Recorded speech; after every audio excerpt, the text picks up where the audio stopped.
Snow fell softly over the edge of Leavenworth, Washington, quiet enough to make every sound feel like a secret. Inside a lonely cabin, Navy SEAL Daniel Miller had learned to live with silence.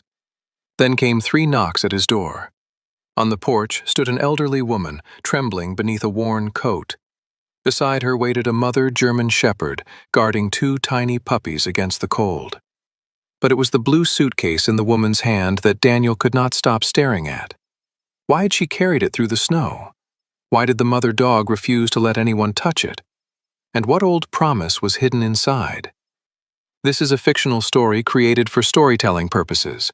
Before we begin, tell me, where are you watching from? Drop your country in the comments below.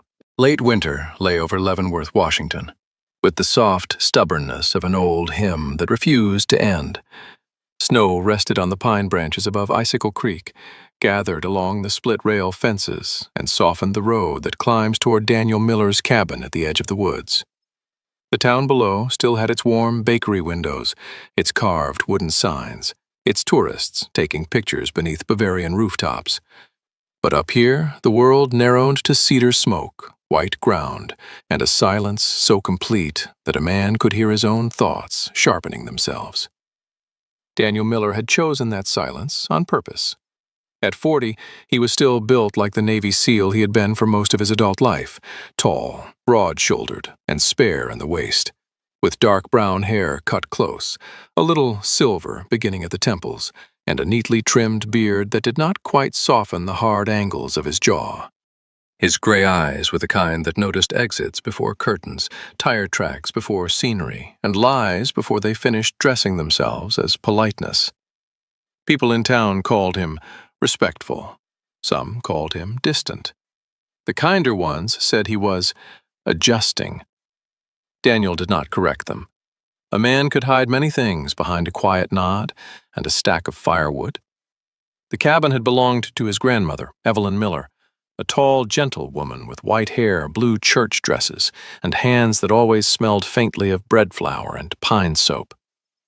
Years ago, Evelyn had run Willow Lantern House, an old community home near the lower road where women, children, widows, and stranded travelers had once found soup, blankets, and a porch light left burning through winter storms. Daniel remembered her laughing in that house, remembered people coming through its doors with red hands and embarrassed faces, remembered how she treated receiving help as something holy rather than shameful. He also remembered the roof leaking, the foundation shifting, the taxes rising, and the repair estimates piling up like snow against a locked door. His sister, Rebecca Miller, had called 3 times that week. Rebecca was 36, practical and sharp-minded with straight chestnut hair usually pinned behind one ear, a slim face, and the tired patience of a woman who had learned to love her brother without trusting his judgment. She lived down in Wenatchee, worked as an accountant, and believed numbers were kinder than nostalgia, because numbers at least told the truth without trembling. "Daniel," she had said that morning, "Grandma's house is falling apart. A resort company wants the land. If we wait, we lose money we do not have." She was not wrong. That was the worst part. Daniel had been standing at his kitchen counter, staring at the envelope from the town council, when the first knock came. Not loud, not desperate. 3 small taps against the cabin door, followed by a silence that seems to listen back. Daniel looked toward the window.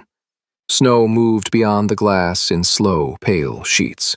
No headlights, no engine, no reason for anyone to be up his road without calling first. His right hand went still on the mug he had not yet lifted. Old training woke in his bones before kindness did. He crossed the room without rushing, and looked through the narrow side window. On the porch stood an elderly woman in a worn, brown wool coat, too thin for the mountain air. She was small, but not frail, in the helpless way people like to imagine old women. She held herself stiffly, almost proudly, as if dignity were the last warm thing she owned. Her name was Margaret Lawson, though most people had once called her Maggie. She was 78, with silver hair tucked beneath a faded green knit hat, pale skin weathered by years of wind and worry, and blue eyes that still had sparks in them. though the fire had clearly cost her something. One gloved hand gripped the handle of an old blue suitcase. The other held a leash looped around the neck of a German Shepherd mother dog. The dog was a sable-coated female, about 4 years old, with a black saddle across her back, cream fur along her chest and legs, and amber eyes bright with exhaustion and suspicion. Later, Daniel would learn her name was Hazel. In that first moment, she was only a mother standing between the world and 2 tiny lives. A bundle moved at the woman's feet, 2 German Shepherd puppies tucked inside a gray wool blanket, no more than 6 or 7 weeks old. One, a sturdy black and tan male with bold little paws, pushed his nose out as if personally offended by winter. The other, smaller and quieter, shivered so deeply that the blanket trembled around her. Daniel opened the door before he decided to. Cold stepped into the cabin like an uninvited judge. The elderly woman did not step forward. Hazel did, but only halfway, planting her paws over the edge of the blanket as if Daniel might have opened the door merely to steal what was hers. "Mrs. Lawson?" Daniel asked. He knew her by sight, the way small towns made strangers familiar. She had taught music at the Methodist Church for decades, wore lipstick even to buy milk, and had once corrected the mayor's singing during a Christmas fundraiser. People said she had grown difficult after her husband died. Daniel suspected she had always been difficult, and grief had merely stopped asking her to disguise it. "I need Daniel Miller," she said. Her voice was thin from the cold, but firm enough to cut kindling. "You found him."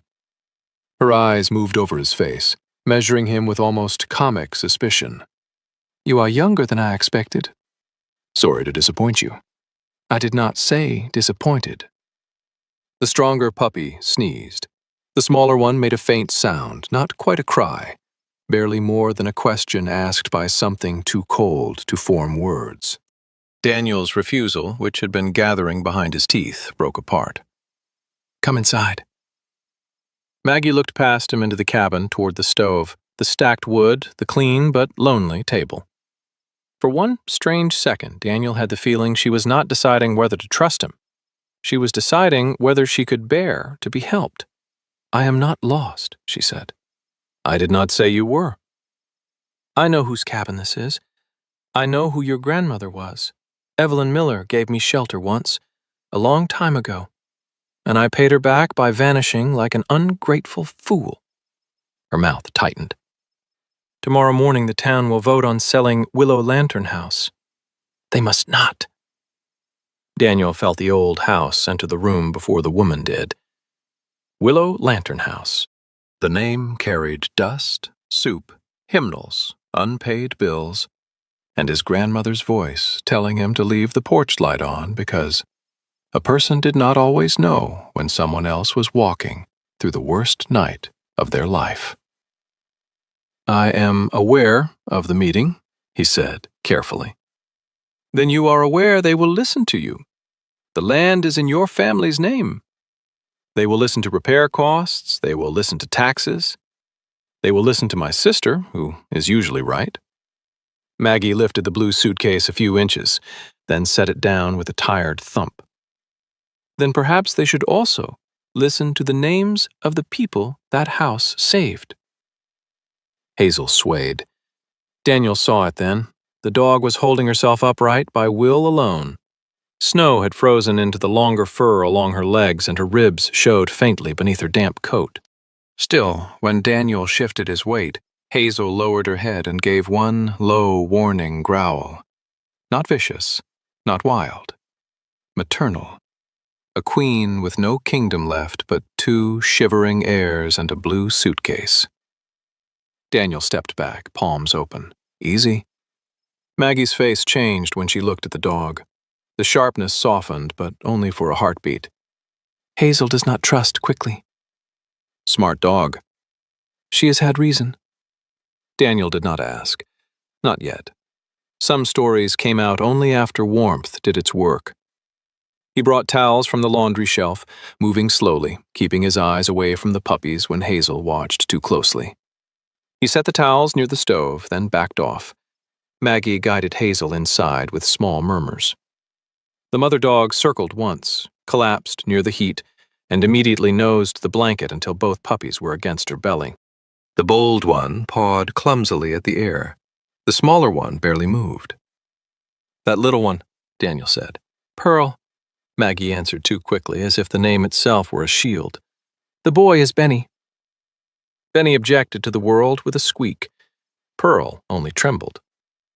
Daniel looked at the phone on the wall, then at Maggie. "We should call a vet." "In a moment." Maggie's gloved fingers still gripped the suitcase handle. "First, I need you to promise you will take me to Willow Lantern House before the meeting." "I do not make promises before I understand what they cost." A dry smile touched Maggie's lips. "Your grandmother said nearly the same thing once. Then she fed me anyway." That struck closer than Daniel liked. He bent to lift the suitcase, expecting it to be light. It was not. Whatever Maggie carried had weight beyond paper and old cloth. As he set it near the stove, Hazel lurched up with a sudden growl and dragged the suitcase closer to the puppies by the handle, using the last of her strength, as though the blue case belonged in the nest with them. The movement pulled the cracked lid open. Inside, beneath folded letters and a faded quilt square, Daniel saw an old paper label stitched to the lining in careful blue thread. "Willow Lantern House," he read aloud, his voice lower now. "Names of those who came through the snow." Maggie closed her eyes. For the first time since she had knocked, the proud old woman looked not cold, not stubborn, but afraid of the mercy she had carried all the way to his door. Night settled over the cabin without ceremony, pressing its white palms against the windows, while the fire worked patiently in the black iron stove. Outside, the pines bent under snow and wind, but inside, Daniel Miller moved with the controlled precision of a man who had turned order into a second language. He laid 2 towels near the hearth, then moved them 6 inches farther away because direct heat could harm chilled animals. He warmed water in a dented kettle, tested it against the inside of his wrist, set a shallow bowl on the floor, then stepped back before Hazel could decide his hands were a threat. He did not speak much. His silence was not peaceful. It had corners. Maggie Lawson sat in the wooden chair closest to the stove, her old brown coat still buttoned because pride sometimes took longer to thaw than flesh. Snow had melted along the hem and dripped onto Daniel's floor in a small, dark crescent. Her silver hair had escaped the green mitt hat in wisps, and the cold had left her cheeks pale except for 2 sharp spots of red high on the bone. She watched Daniel with the shrewd eyes of a retired music teacher who had once caught boys pretending to sing in the back pew. "You fold towels like they are about to be inspected by the Secretary of Defense," she said. Daniel glanced down at the stack beside his boot. "Is that a complaint?" "It is an observation. A complaint would have more feeling." Benny, the sturdier German Shepherd puppy, chose that moment to wobble out from the blanket and clamp his tiny mouth around Daniel's shoelace. The pup growled with the confidence of a creature who had mistaken string for a dragon. Daniel looked down, expression unreadable. Maggie waited for him to laugh. He did not. But after a second, he carefully untied the lace and let Benny keep the end. "Hostile engagement," Daniel said. "Low threat level." Maggie made a dry sound that might have been laughter if it had not been so rusty. "Careful. That one looks ambitious." Hazel watched them both. The mother German Shepherd lay curled around Pearl, her sable fur damp and lifting in uneven ridges as warmth returned to her body. Ice had melted from the feathering along her legs, leaving her paws raw-looking and muddy against the towel. She was not a gentle picture of gratitude. Her amber eyes followed every movement Daniel made. When he came too close with a bowl of softened food, Hazel's lips lifted just enough to show a warning line of teeth. Daniel stopped immediately. Not froze, not challenged. Stopped. He lowered himself to one knee, set the bowl down, and slid it across the floor with 2 fingers. Then he backed away and sat against the cabinet, broad shoulders pressed to the wood, palms open on his thighs. It went against every old instinct he had. In his other life, waiting had meant risk. Delay could become loss. Hesitation could turn a doorway into a grave. But Hazel did not need a breach team. She needed proof that no hand in this room would take what belonged to her. Maggie noticed. "That is better." Daniel kept his eyes on the stove. "Did not know I was being graded." "Everyone is being graded by a mother dog." Hazel sniffed the food only after Daniel had been still for a full minute. She ate one mouthful, then stopped to nose Pearl closer to her belly. Pearl's small body trembled beneath the blanket, a pale-bellied black and tan pup with a narrow face, soft ears still too large for her head, and the fragile look of something the world had almost misplaced. Benny shoved blindly at Hazel's side, found warmth, and complained because it was not arranged to his liking. Pearl did not complain at all. That worried Daniel more than noise would have. He looked toward the phone on the kitchen wall, then toward the window where snow had begun covering the porch rail. The road down to Leavenworth would be passable for a truck if one knew the slope, but not good. The veterinary clinic in town would be closed, and the emergency number was pinned somewhere under old receipts on his refrigerator. He could call, he should call. But Maggie caught the direction of his gaze. "She was stronger this morning," Maggie said. And there it was, the thing old people often did when fear came too near. They offered yesterday as evidence against the present. "Pearl ate a little before we left."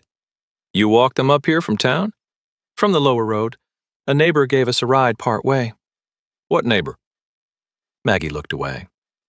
Daniel let the silence stand. It was one of the few tools he still trusted. After a while, she said, "A man from the church. He did not ask questions. I did not offer answers."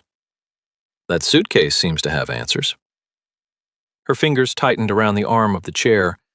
The blue suitcase sat beside the stove now, close enough for firelight to show the scratches across its faded leather and the places where the corners had been repaired with mismatched thread. "It has names," she said. "Names are not the same as answers." "You said Willow Lantern House helped someone you knew." "It did." Daniel turned his head and looked at her then. He had not survived this long by missing the small breaks in a voice. Maggie Lawson could sharpen words until they drew blood, but this sentence had no blade. It was small, tired, almost young. "Someone you knew," he repeated. Maggie lifted her chin. "You have your grandmother's way of asking without asking." "And you have a way of not answering." "That is because I am old enough to know answers can make people greedy. Give a man one truth and he starts digging for the rest like a terrier under a fence." Then he sneezed against Daniel's boot. Daniel gently slid his foot back before Hazel could object. "I am not a terrier." "No, you are more like a locked barn. Large, useful, and determined to pretend nothing inside is making noise." That one landed closer than he liked. Daniel rose too quickly, not enough to startle Hazel, but enough for Maggie to see it. He took another log from the stack and fed the stove. Sparks lifted behind the small glass window like fireflies trapped in a church lantern. His grandmother had loved that image. Evelyn Miller had believed every house needed one lamp visible from the road. Daniel had once thought that was sentimental. Now he owned 2 houses with lamps and did not know what either one was for. On the table lay the town council envelope, Rebecca's repair estimates, and the offer from Cascade Hearth Resorts. He had meant to sign the preliminary agreement tonight. Then Maggie had knocked. Then Hazel had looked at him like winter itself was standing behind her children. Daniel wondered, not for the first time, whether mercy always arrived at the least convenient hour, because convenience gave a man too many ways to refuse it. Maggie's gaze had drifted to the papers. "Your sister wants to sell." "She wants us not to drown in a building we cannot afford." "That is not an unkind wish." "No." "Practical people are often mistaken for hard ones. Sometimes they are only tired of watching dreamers leave bills on the table." Daniel looked at her, surprised by the fairness of it. "You know Rebecca?" "I know women who have had to be practical, because someone else was busy being noble. The cabin grew quiet after that, but not empty. Hazel ate twice more. Benny fell asleep with Daniel's shoelace still trapped beneath one paw. Maggie removed her hat at last and folded it in her lap, revealing hair pinned with 2 old black clips. Daniel found the emergency veterinary number and wrote it on a notepad, then checked Pearl's gums the way the clinic recording advised, with Maggie holding Hazel's collar loosely and murmuring to the dog in a voice that had lost its thorns. Pearl stirred but would not latch. Near midnight, the wind shifted. It came down the chimney in a low note that made the stovepipe hum. Hazel lifted her head. Pearl's trembling had changed from small shivers to something weaker, farther apart. Maggie moved from the chair to the floor with difficulty, one hand gripping the table, the other pressed against her hip. Age did not defeat her all at once. It taxed her in small humiliations and made her pay in front of witnesses. Daniel started forward to help, then stopped when she glanced up. He understood that look. A person could need help and resent the shape of needing it. Maggie settled beside the towels and tucked Pearl closer to Hazel's warmth. "Come on, little Pearl," she whispered. "No oyster ever had an easy beginning." Daniel stood in the kitchen doorway, phone in hand, thumb hovering over the emergency number. The cabin felt suddenly too small for his training, too tender for commands. Maggie bowed her head and began to sing. The song was old, older than the paint on church basements, older than the polite lies families told to survive Sunday dinner. Her voice was rough and thin, but it carried. It moved over Hazel's ears, over Benny's sleeping paws, over Pearl's barely moving body, and into the rafters where Daniel had stored years of unsaid things. He did not know the hymn at first, then he did. His grandmother had hummed it while kneading dough at Willow Lantern House back when Daniel was a boy, and believed adults were strong because they never seemed afraid. Hazel stopped growling. Pearl's tiny mouth opened once against the blanket. Daniel did not move. For the first time in years, his cabin no longer felt like the cold deck of a ship after a mission, scrubbed clean of everything but survival. It felt like a house, trying, painfully and imperfectly, to breathe again. Dawn came pale and reluctant over the Cascades, not bright enough to end the storm, only strong enough to reveal what the night had left behind. Snow clung to Daniel Miller's porch rails in thick, white bands, and the road below the cabin had vanished beneath a smooth, dangerous crust. Inside, the fire had burned down to a red heart. Hazel slept in short, guarded spells beside the stove, her sable body curved around Benny and Pearl as if she were trying to rebuild the world with warmth alone. Then he had wedged himself half under Hazel's front leg, mouth twitching in some brave puppy dream. Pearl was still weak, but she had survived the night. That small fact changed the room. It did not make anyone cheerful, it simply gave everyone permission to keep trying. Daniel stood at the kitchen counter, pouring coffee he did not want into 2 mismatched mugs. He had not slept. At 40, he knew how to stay awake through cold, pain, and waiting, but civilian sleeplessness had a different cruelty. In the service, exhaustion usually had a purpose. Here it just sat beside him like an unpaid bill. His dark hair was flattened on one side from the chair where he had leaned back for 20 minutes without truly resting, and the silver at his temples looked sharper in the early light. He wore a faded navy thermal shirt, jeans, and wool socks, but still carried himself as if boots and orders might be required at any second. Maggie Lawson sat at his table, with the blue suitcase open before her. Without her coat, she seemed smaller, but not weaker. Her shoulders were narrow beneath a lavender cardigan gone fuzzy at the elbows, and her hands, knotted by age, moved over the papers with a careful reverence she had not shown toward her own comfort.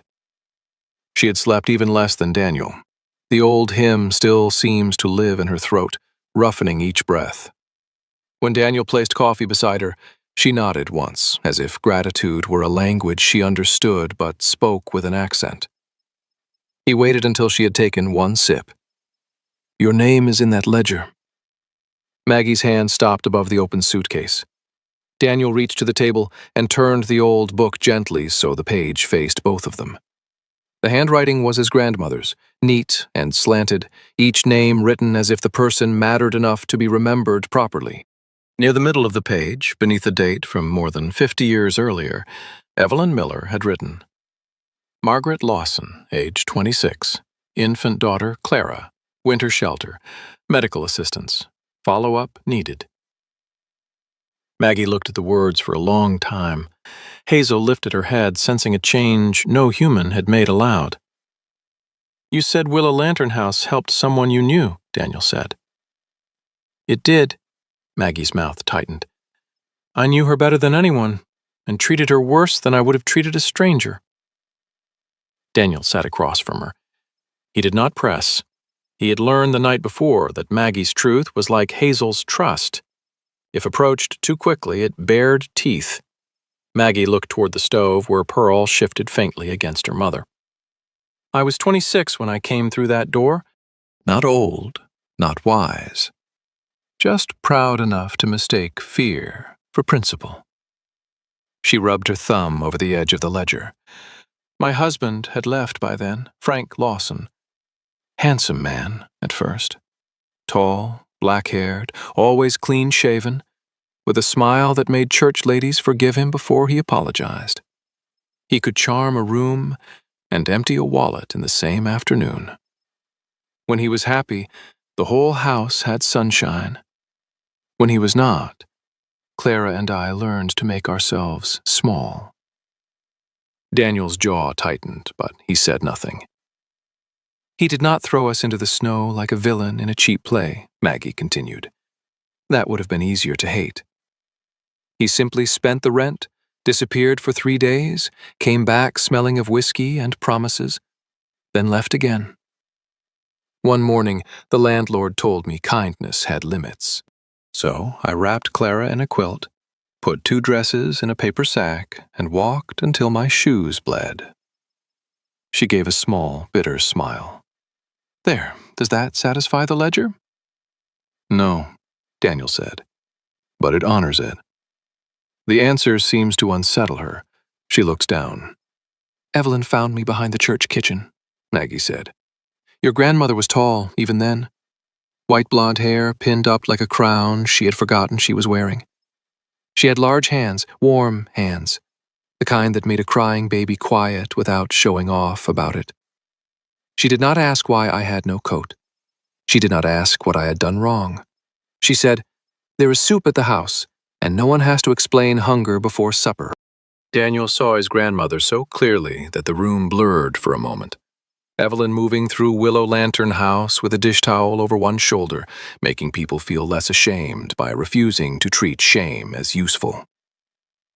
"Maggie," he said softly, "what happened?" "What always happens when a fool is loved well." Her eyes flashed, but tears had gathered beneath the spark. "I resented her for seeing me.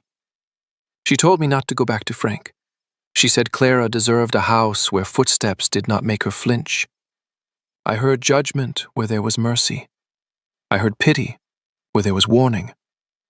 So when Frank returned with flowers and a borrowed car, I left Willow Lantern House in the middle of a thaw. I told myself I was choosing my family." "And were you?"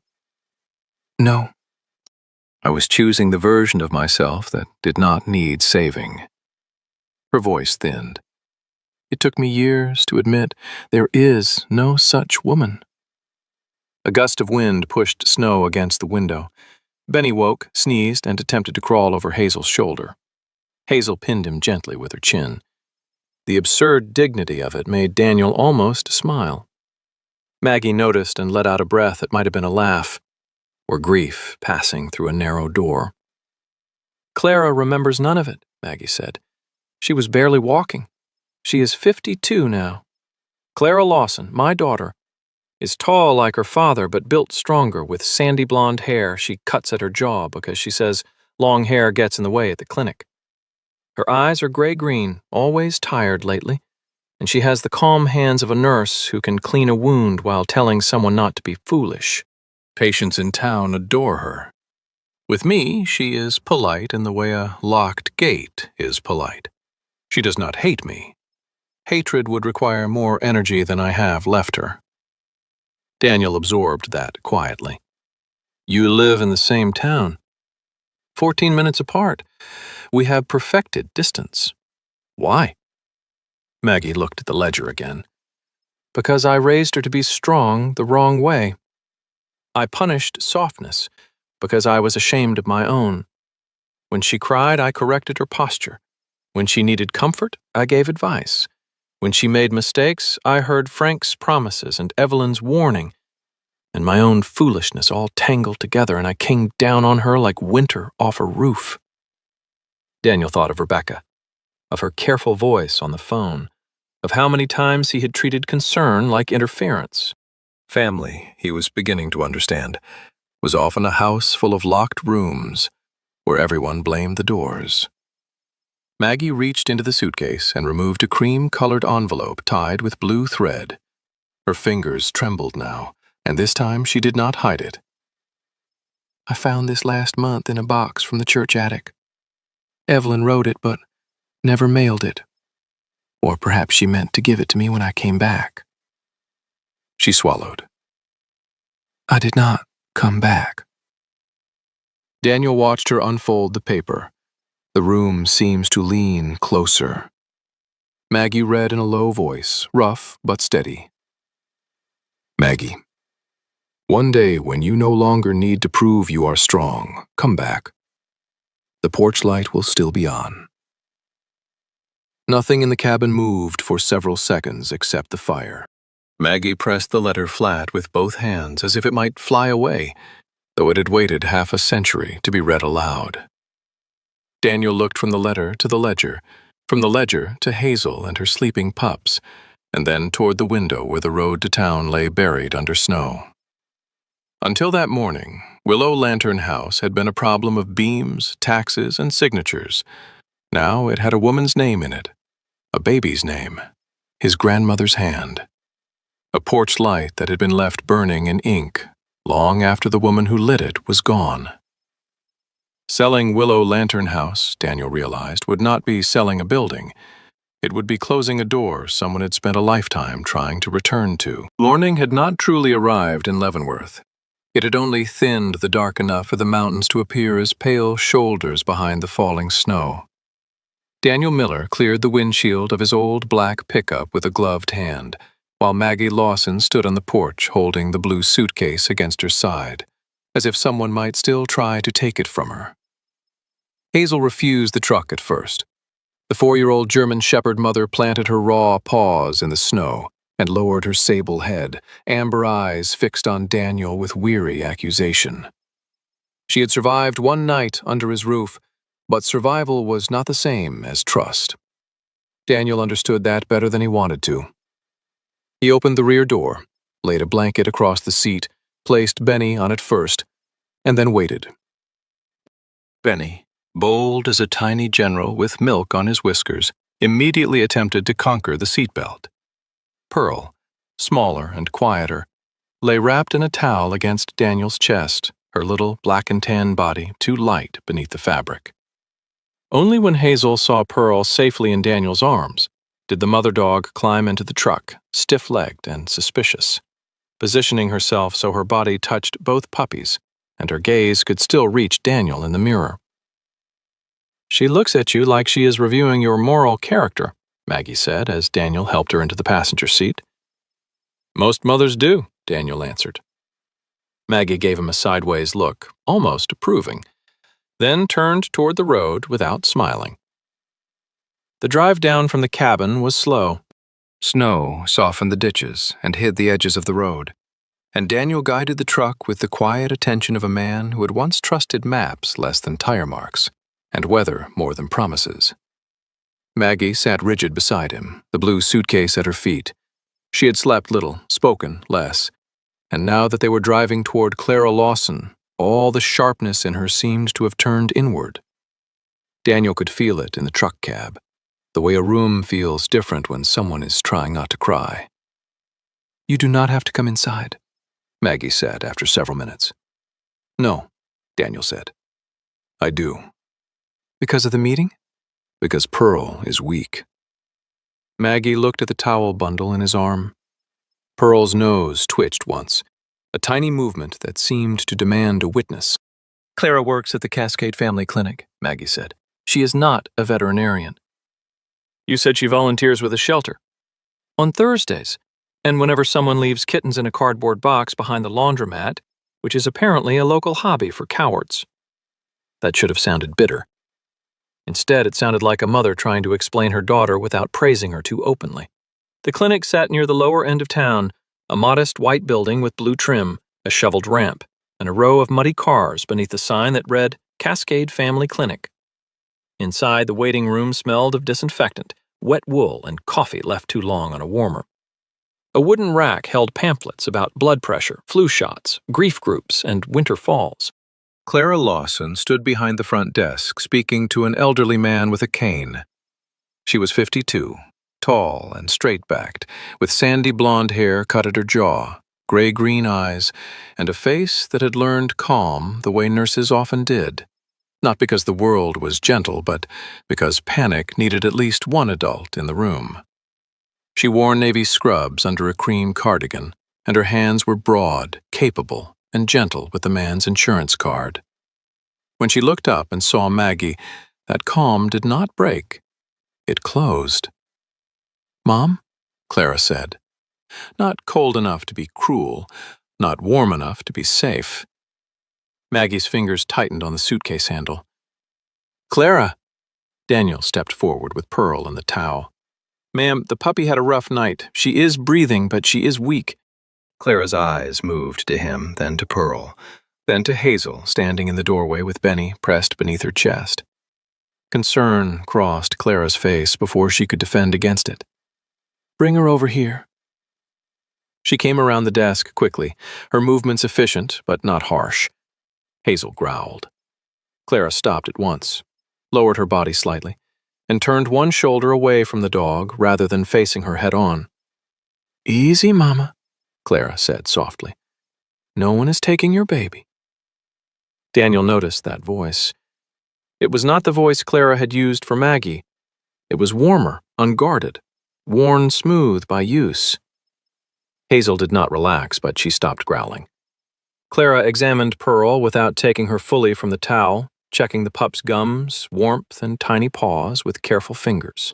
"She needs warmth, sugar, fluids, and a vet if she does not perk up soon. I have puppy supplement gel in my car from the shelter." Then Clara looked at Maggie again. "Why are you here?" The question had too many rooms inside it.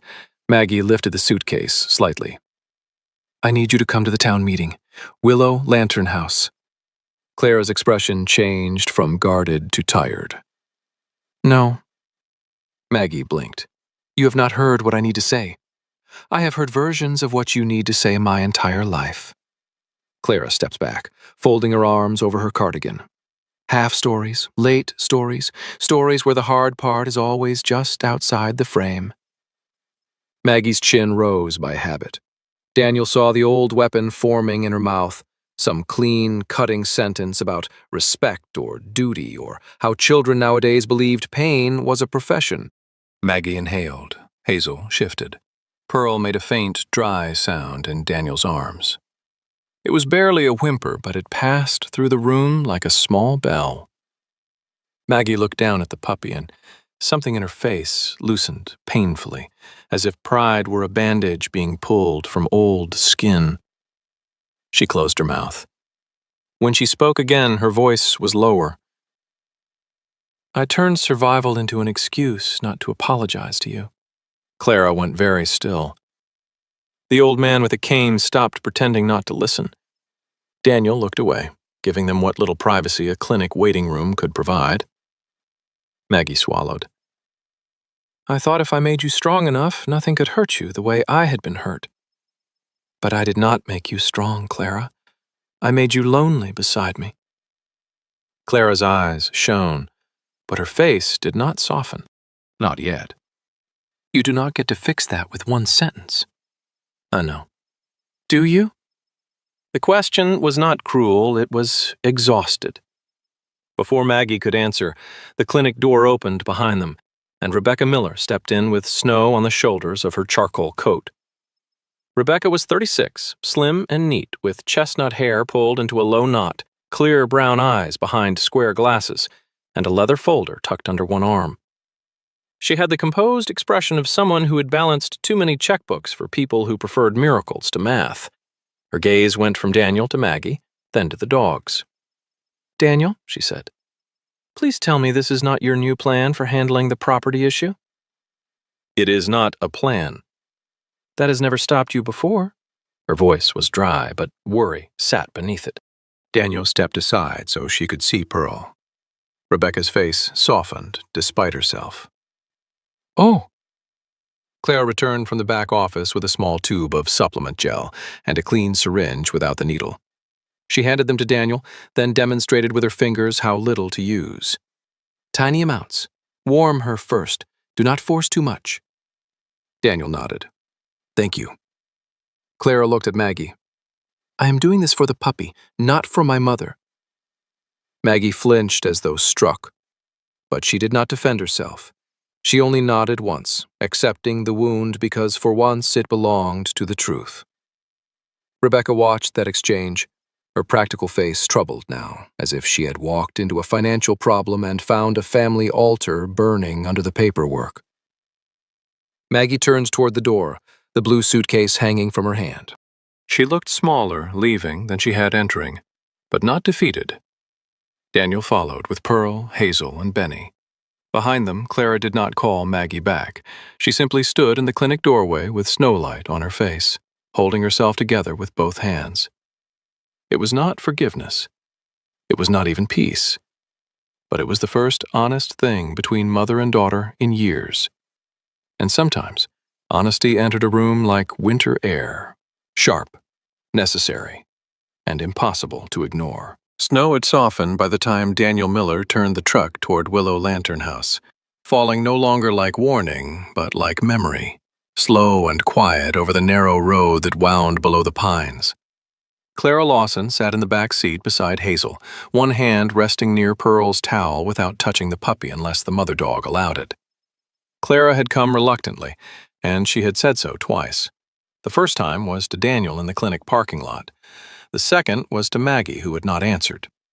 Clara wore her cream cardigan beneath a navy winter coat now, her sandy blonde hair tucked behind one ear, her nurse's badge still clipped crookedly to her pocket. She looked like a woman who had stepped out of one life before finishing the sentence and entered another before deciding whether she wanted to belong in it. Hazel watched Clara's hand, suspicious but less hostile than before, as if the dog had decided this tall woman with gray-green eyes and tired kindness might be useful in keeping Pearl alive. Benny had fallen asleep with his nose pressed against Daniel's duffel bag, having apparently won several private wars against the zipper. Maggie sat in the passenger seat, the blue suitcase upright between her knees. The old woman had been silent since leaving the clinic. Silence on Maggie was not peace. It was a storm, deciding where to land. Willow Lantern House stood at the bend where the lower road met a row of bare cottonwoods, its wide porch sagging under snow, its yellow paint faded to the color of old butter, its shutters hanging unevenly like tired eyelids. A small iron hook beside the front door still held the frame of a porch lantern, though the glass was gone. Daniel parked near the steps and let the engine idle for a moment. He had avoided looking at the house closely for years. From a distance, it had been easier to call it a liability. Up close, it became something worse, familiar. He remembered carrying firewood to that porch as a boy, remembered Evelyn Miller handing him a mug of cocoa and telling him every person who came through that door was carrying something heavier than snow. At 12, Daniel had thought she meant suitcases. At 40, he knew better. Rebecca had texted twice during the drive. First, meeting moved to 11, resort rep confirmed. Second, please do not make this harder than it has to be. Daniel had not answered.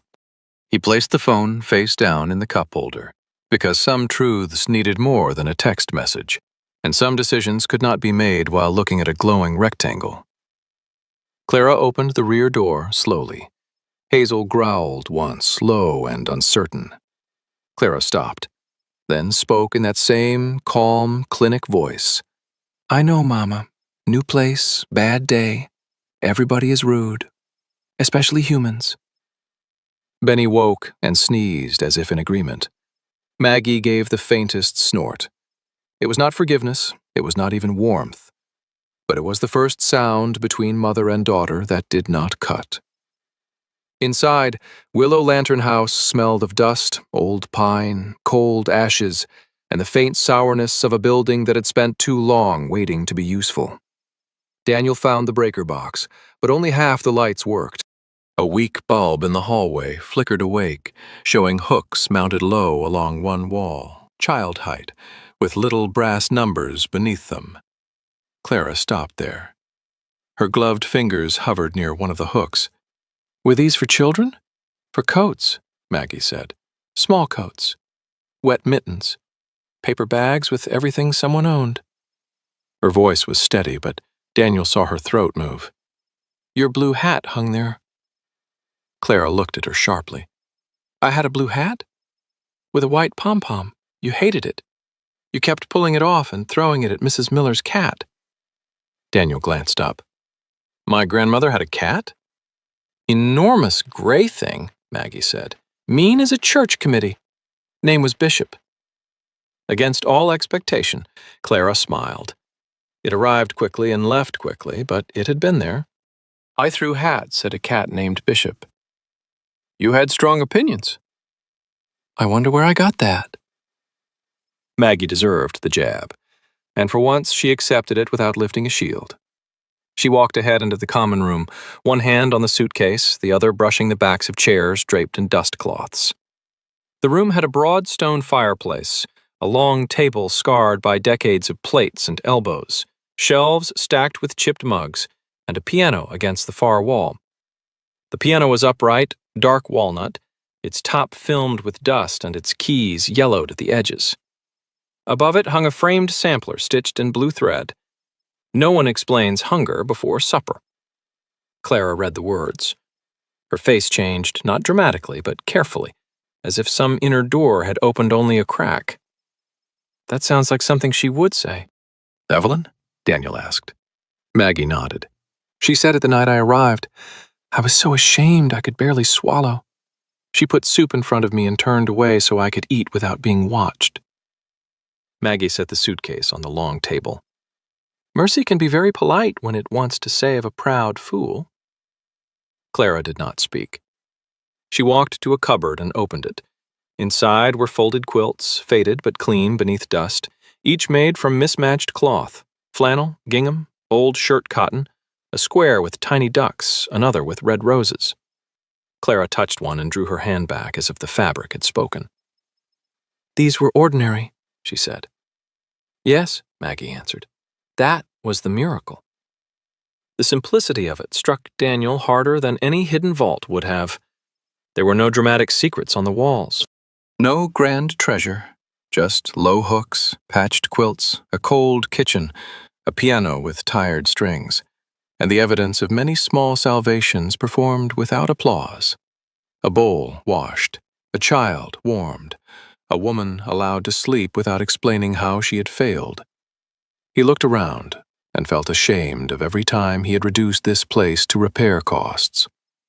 Outside, an engine growled along the road. The snowplow came around the bend, blades scraping pavement with a harsh, metallic roar. Hazel erupted. The mother dog sprang up so fast Benny rolled sideways in his blanket. Pearl, tucked near Clara's coat, squeaked. Before Daniel could reach for either pup, Hazel seized Pearl gently by the scruff and bolted across the common room. "Hazel!" Daniel moved on instinct. Clara caught his sleeve. "Wait! She's taking the weak pup under furniture in a cold room. And if you rush her, she may panic worse." Clara's voice was firm now, the nurse in her standing shoulder to shoulder with something older and more wounded. "She thinks the noise means danger. let her hide, then give her a reason to come back. Hazel had vanished beneath the piano, Pearl tucked under her chest. Only the gleam of amber eyes showed in the shadow between the pedals. Daniel forced himself to stop. Every trained part of him objected. Stopping felt like losing. Waiting felt like negligence. But Clara did not release his sleeve until his breathing changed. Maggie lowered herself slowly to the dusty floor. Her knees did not like it, her face admitted nothing. She sat several feet from the piano, hands folded in her lap. "I used to sit right there," she said, not looking at Clara, "on a cushion because the bench wobbled. You would not sleep unless I sang. Evelyn said you had a soul that required negotiation." Clara stood very still. Maggie began to sing, the same lullaby from Daniel's cabin, but softer now, shaped by the room that had first held it. Her voice cracked on the second line. She started again. Dust floated through the thin light. The plow passed outside and faded down the road. Hazel's growl weakened into a trembling breath. Pearl made a small rooting motion against her mother's fur. Clara's eyes filled, though she did not wipe them. Perhaps she was seeing it at last. Not the mother who corrected grief into posture, not the old woman armed with sarcasm, but a frightened young Maggie, sitting at a broken piano with a baby in her arms, singing because singing was the only wealth she had left. Hazel shifted beneath the piano. One paw scraped the floorboards, then another. A brittle clicking sound followed. Daniel crouched. "There's something loose under there." Clara knelt beside him, keeping her body angled away from Hazel.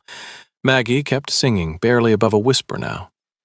Hazel backed out first, Pearl still against her, then settled near Clara's knees as if she had not just reorganized the laws of trust. Daniel reached under the piano and pulled at a warped board Hazel's claws had exposed. Beneath it sat a small tin box decorated with faded blue flowers. Its lid rusted at one corner. Maggie stopped singing.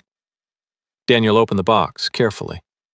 Inside, wrapped in oil paper, lay a folded copy of a land grant and a handwritten addendum bearing Evelyn Miller's signature. He read it once, silently, then aloud, his voice changing with every word. Willow Lantern House had been deeded to the Miller family under one condition: as long as the property could reasonably serve public shelter, recovery, or community care, it was not to be sold for private development. The house seemed to hold its breath around them. Clara looked at Maggie. Maggie looked at the piano. Daniel looked at the paper in his hands, and understood that Willow Lantern House had not produced a miracle. It had produced a responsibility. The old house had not been waiting to be remembered. It had been waiting to be kept. By the time Daniel Miller reached Leavenworth Town Hall, the snow had begun to melt along the sidewalks, turning the edges of the street into gray slush that reflected shop lights and passing tires. Willow Lantern House had given them a paper, but paper did not shovel roofs, repair foundations, or convince practical people to believe in a future that came with invoices. Daniel knew that before he opened the truck door. The folded land grant rested inside his coat pocket, close to his chest, while Maggie Lawson carried the old ledger in both hands, as if it were a sleeping child. Clara had insisted on stopping by the clinic first, where Hazel, Benny, and Pearl could rest in a warm supply room under her co-worker's watch. That was the only reason the mother dog had allowed Pearl out of Daniel's arms. Even then, Hazel had stared at him with a look that said every human promise remained under review. Town Hall was a brick building with white columns and a bell tower too small to be majestic, but too stubborn to be decorative. Inside, folding chairs filled the meeting room. Retirees in wool coats sat beside shop owners, church volunteers, contractors, and people who came to public meetings because disagreement gave winter evenings a shape. At the front table sat Mayor Alice Grant, a 64-year-old woman with short silver hair, warm brown skin, and reading glasses hanging from a red cord around her neck. Alice had a calm, school principal presence, the kind that could make a room lower its voice without quite knowing why. Beside her sat 3 council members and a man Daniel had seen only in emails. Nolan Pierce from Cascade Hearth Resorts.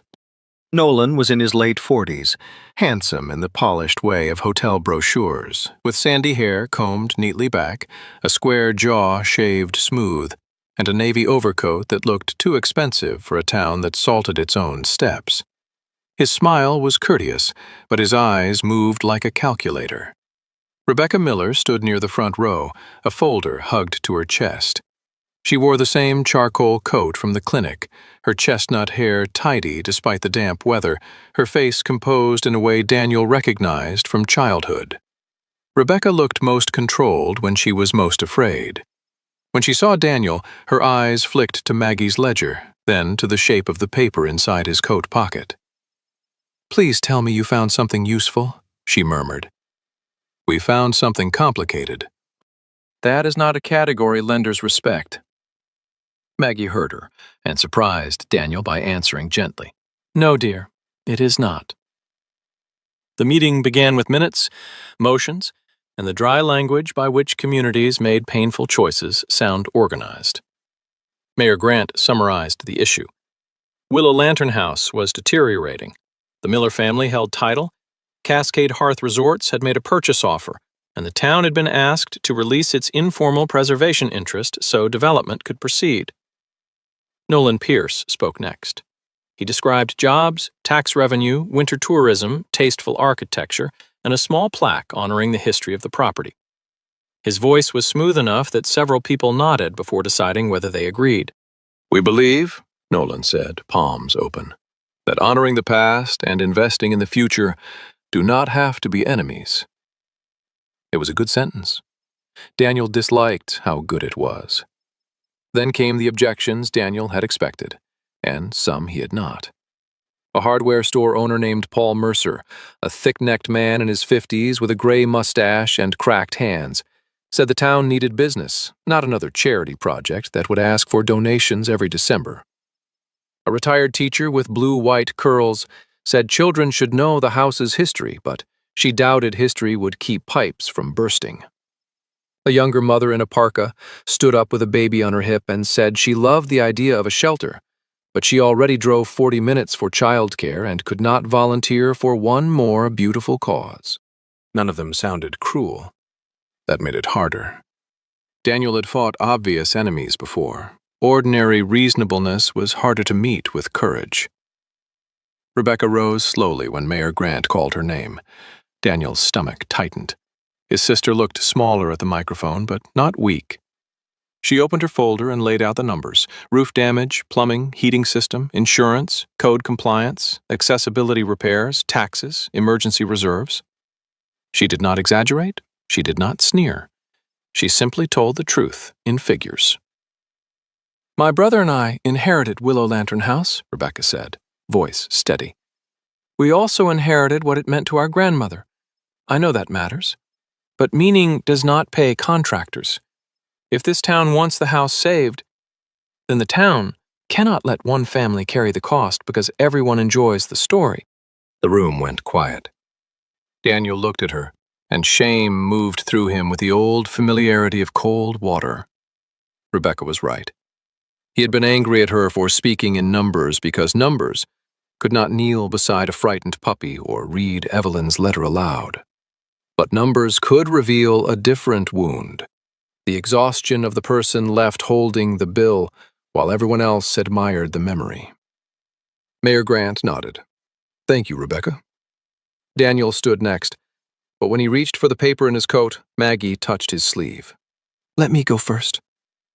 He wanted to object. He wanted to protect her from the room, from Nolan Pierce's polite eyes, from Clara's silence near the aisle. But Maggie Lawson had spent too many years being protected from the wrong truths. So Daniel stepped back. Maggie walked to the microphone with the old ledger pressed against her chest. She was 78, small in her lavender cardigan and brown coat, her silver hair pinned with black clips, her back straighter than her knees wanted it to be. She looked at the room, and for once she did not sharpen herself before speaking. "My name is Margaret Lawson," she said. Many of you know me as the woman who corrected your Christmas singing and returned casseroles with notes about salt. A few people laughed softly. Maggie nodded, accepting the laugh without hiding inside it. More than 50 years ago, I came to Willow Lantern House with my baby daughter and nothing else worth naming. Evelyn Miller gave us soup, a bed, and quiet. I repaid her by leaving in anger, because she had the nerve to see what I was too proud to admit. Clara lowered her gaze. Maggie opened the ledger. This book holds names, not saints, not success stories tied with ribbon. Just people who needed one safe night, one warm meal, one place where shame did not have to introduce itself before supper. Her voice trembled, but she did not stop. Willow Lantern House did not make me wise. I left foolish. It did not fix my marriage. It did not turn me into a better mother overnight. It gave me time. Enough time to make another choice, even if I did not make it well. That matters. Daniel saw Clara then, really saw her. The daughter was not smiling. Tears had not made her soft, but something rigid in her face had loosened. For years, Clara had waited not for a perfect apology, but for her mother to stand in public without blaming weather, men, fear, youth, or hunger. Maggie was doing it now. Late, yes. Imperfectly, yes. But standing. Daniel followed with the land grant. Mayor Grant read the addendum twice, then passed it to the town attorney, a narrow man with a bald head and careful fingers. Nolan Pierce's smile dimmed but did not vanish. He asked whether reasonably serve could be legally interpreted given the building's condition. Rebecca folded her arms, not triumphant, not defeated, simply alert. The room argued for another hour, not cruelly, not beautifully, just honestly. Could the house serve again? Who would pay? Who would manage it? Would it be shelter, community care, animal recovery, or another noble plan that collapsed under bake sales and good intentions? At last, Mayor Grant removed her glasses. "We will not approve sale release today," she said, "but we will not pretend sentiment is a business plan either. Daniel Miller, if you and your family wish to preserve Willow Lantern House, this council will grant 60 days. Bring us a workable model, funding commitments, safety estimates, and community partners. Winter shelter, recovery space, animal care, whatever you believe this house can honestly become. In 60 days, we revisit." No applause came. That was good. Applause would have made it feel finished. Daniel looked at Rebecca. She looked back with tired warning and reluctant hope. Maggie closed the ledger. Clara stood near the aisle, her hands tucked into the sleeves of her cardigan, watching her mother as if seeing not a wall, but a woman finally leaning against one. Daniel had not won. Willow Lantern House had not been saved. Not yet. But the door had not closed. And sometimes time was the first shape mercy took when it entered a room full of frightened people. The first week after the town meeting, Willow Lantern House looked less like a place being saved than a place being argued with. Snow melted from the porch roof, found every weak shingle Daniel Miller had missed, and dripped into pans, buckets, coffee cans, and one soup pot Maggie Lawson declared too ugly for food anyway. Daniel had arrived with a clipboard, a tool belt, and a schedule divided into neat columns: roof, heat, plumbing, kitchen, animal room, volunteer coordination, budget review. He had written it the way he once planned missions, believing that if every weakness had a number beside it, fear would behave. The house did not behave. The back door jammed whenever the temperature dropped. The hallway light worked only when someone insulted it. A pipe beneath the kitchen sink coughed brown water onto Daniel's boots on the third morning, and Benny, now brighter-eyed and rounder through the belly, stole one of his leather gloves and dragged it triumphantly beneath the piano like a conquering wolf who had found a buffalo. "That dog has no respect for chain of command," Daniel said, kneeling with one arm under the piano. Maggie, sitting nearby with a mug of tea and a stack of fundraiser flyers, replied, "Benny is the only one in this building with clear priorities." Hazel lay near the fireplace with Pearl tucked against her side, watching the room with the cautious dignity of a queen whose kingdom had too many ladders, strangers, and opinions. The German shepherd mother was gaining strength, her sable coat beginning to shine again beneath the dust of the old house. But trust came to her in teaspoons. She allowed Daniel to pass within 6 feet without growling. 4 if he carried food, 3 if Clara stood nearby. Anyone else had to earn the right to be ignored. Clara came after shifts at Cascade Family Clinic, still in navy scrubs beneath her winter coat, her sandy blonde hair clipped back, her nurse's hands gentle and exact as she checked Pearl's weight and Hazel's healing paws. She did not come for Maggie, at least not aloud.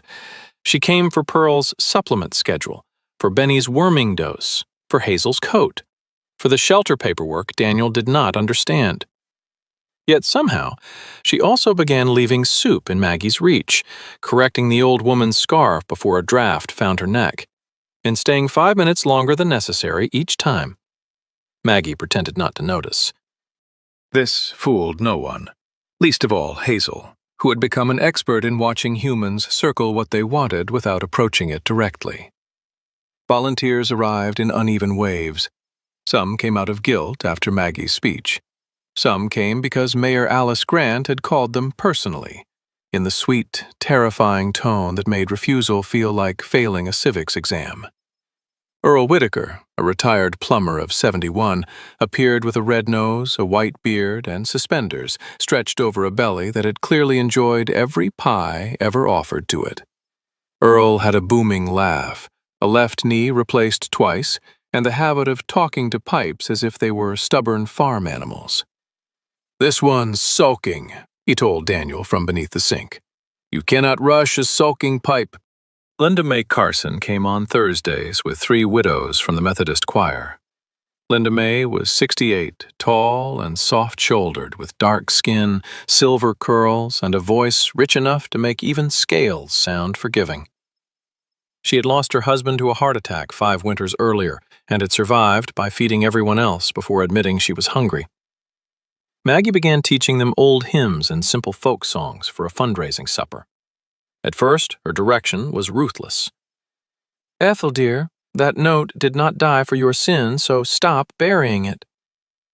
But the women laughed, and Clara, listening from the doorway one evening, heard something in her mother's voice she had not heard since childhood. Not command, exactly, but life returning in rhythm. Rebecca Miller became involved by accident, then by exasperation, then by love. She arrived one Saturday with a laptop, 3 binders, and the expression of a woman entering a barn fire with a spreadsheet. She was still practical, still wary, still unwilling to let hope spend money it did not have. She walked room to room, taking notes on repair estimates, insurance requirements, donor pledges, and the council's 60-day deadline. When Daniel tried to wave away a grant application as paperwork for later, Rebecca looked at him over her square glasses. Later is where unpaid bills breed. He almost argued. Then he stopped. That was new. "Tell me what to do," he said. Rebecca blinked once, surprised enough to show the little sister beneath the accountant. "You mean that?" "Do not make it emotional." "Too late. I may frame it." She agreed to handle the books on one condition. Daniel stopped working before midnight, ate actual meals, and slept somewhere other than a chair with a drill in his hand. Daniel did not promise well. Promises felt too much like hostages given to the future. But he began trying. He failed, often. Rebecca noticed that too, and instead of scolding, she left sandwiches wrapped in wax paper with notes that read, "Consume before becoming unbearable." The house slowly learned people again. A corner room became a warming space with donated cots. The old pantry became a supply closet stacked with towels, canned soup, dog food, blankets, batteries, and the kind of practical mercy that did not need poetry to be holy. Daniel built a low wooden gate for the future animal recovery room, and Hazel inspected every joint with grave suspicion. Pearl grew stronger in small increments that felt enormous to those counting them.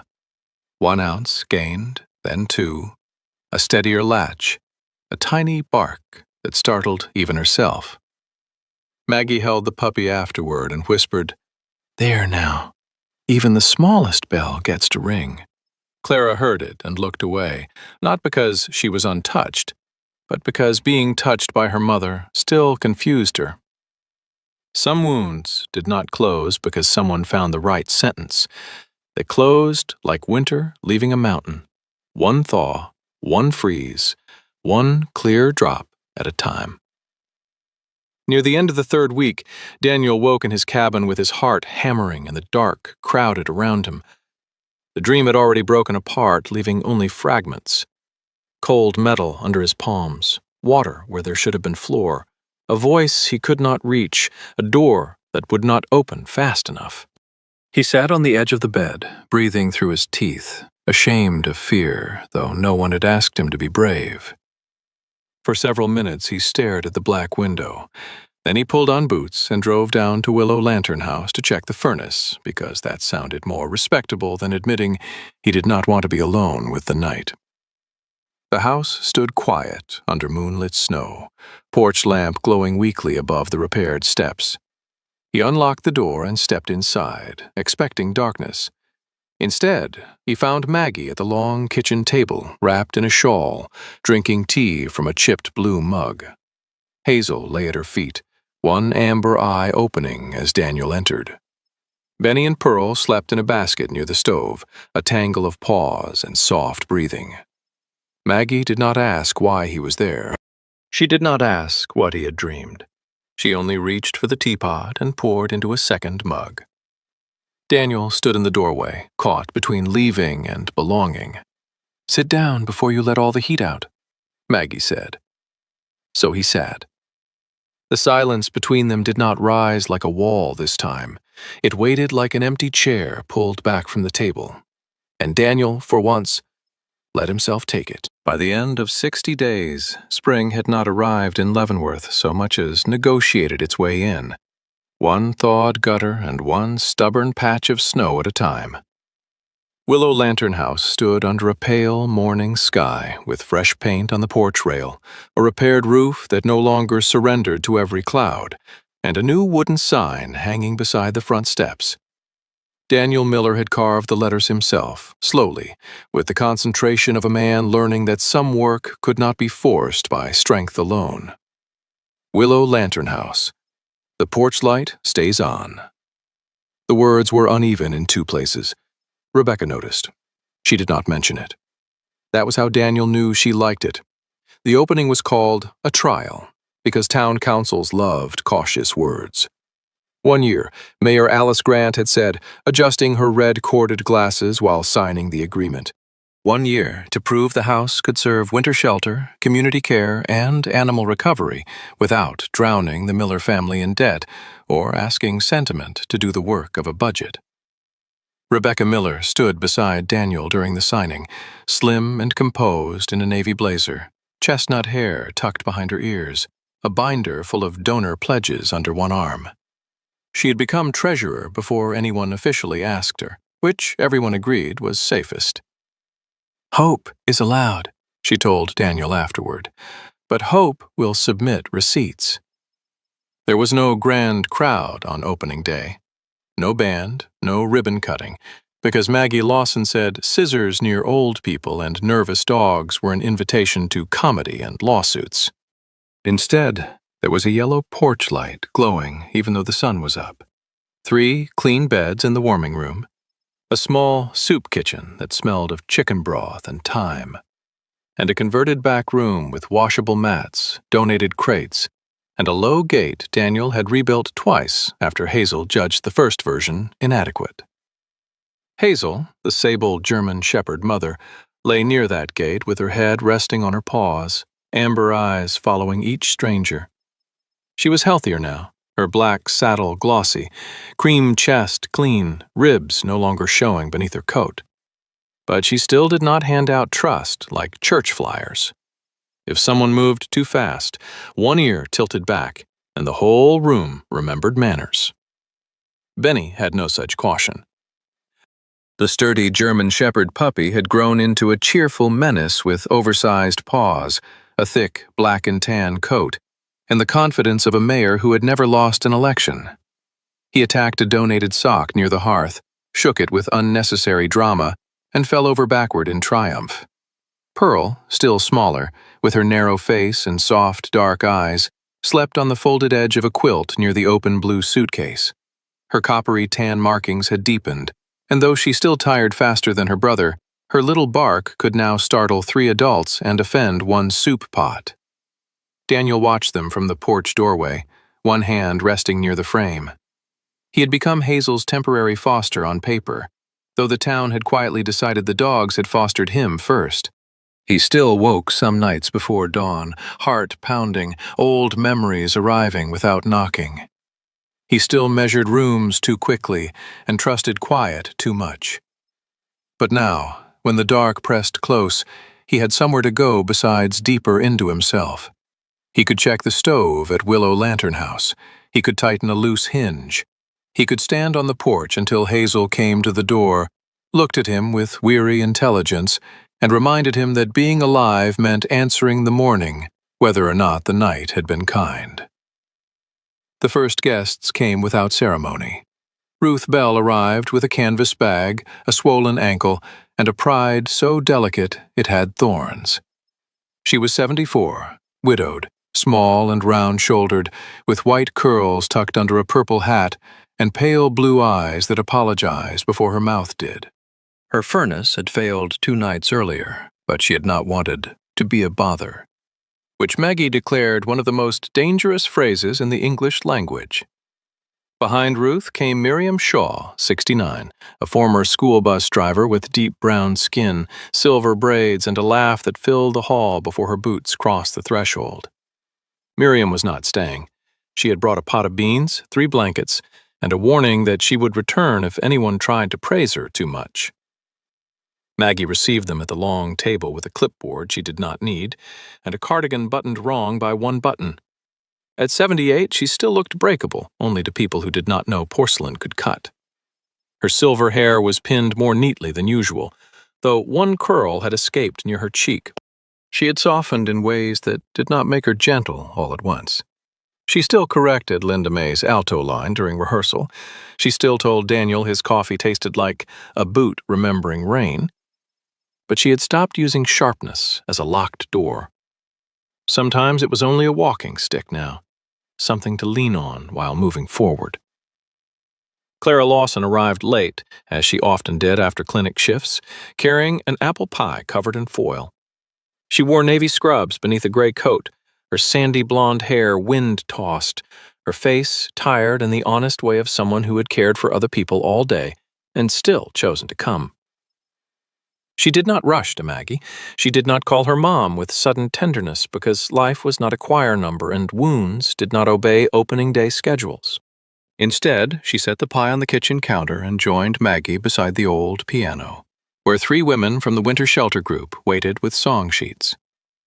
They taught 1 song together, not perfectly. Maggie corrected the rhythm, Clara corrected Maggie's volume, Linda May laughed until she had to sit down, and Ruth Bell, who had sworn she did not sing, hummed the last verse so softly that Pearl lifted her head from the suitcase and blinked toward the sound. Daniel stood in the doorway and listened.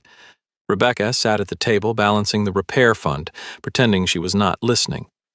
Hazel stretched out near her pups and let Miriam step over her without growling. That small permission passed through the room like a candle being lit. Later, when the sun had lowered into a weak gold over the wet porch boards, Maggie carried the blue suitcase outside. It no longer held hidden letters, land grants, or the names of people she had been too ashamed to remember. Those papers were copied, filed, framed, or placed in the care of Rebecca's terrifying binder system. The suitcase itself remained, battered and blue, with its corners worn pale and its handle darkened by many frightened hands. Maggie set it open on the porch bench. Inside, she placed wool socks, folded scarves, 2 blank notebooks, sharpened pencils, peppermint candies, and the small card written in her careful church music handwriting. For the one who has carried too much alone. Set it down here for a while. Clara stepped onto the porch with 2 slices of pie on chipped plates. She read the card. For a moment, neither woman spoke. Forgiveness did not descend like sunlight in a painting. It stood between them in work boots, unsure where to place its hands. "Are you teaching that song again next week?" Clara asked at last. Maggie looked toward Daniel, who was adjusting the porch lantern even though it was already straight. She looked at Hazel lying in the weak sun, at Benny wrestling the old sock, at Pearl asleep with her chin on the edge of the open suitcase. Then she looked back at her daughter. "Yes," Maggie said. Her voice trembled once, then held. "I'll be here." The blue suitcase stayed open as the porch light warmed the evening. Healing, Willow Lantern House seems to whisper, was not the art of packing the past away neatly. It was placing the past where light could touch it, so the next person through the door would know they did not have to carry everything alone. Sometimes God does not send a miracle with thunder or bright light. Sometimes He sends it through a trembling old woman, a tired soldier, a guarded mother dog, and a blue suitcase full of things that should have been spoken long ago. This story reminds us that healing rarely begins when life is perfect. It begins when someone finally opens the door, tells the truth, and lets another person see the burden they have carried alone. Maggie could not change the years she lost. Daniel could not erase the nights that still haunted him. Clara could not forgive on command. But grace gave them time, a warm room, a porch light, and one small reason to stay.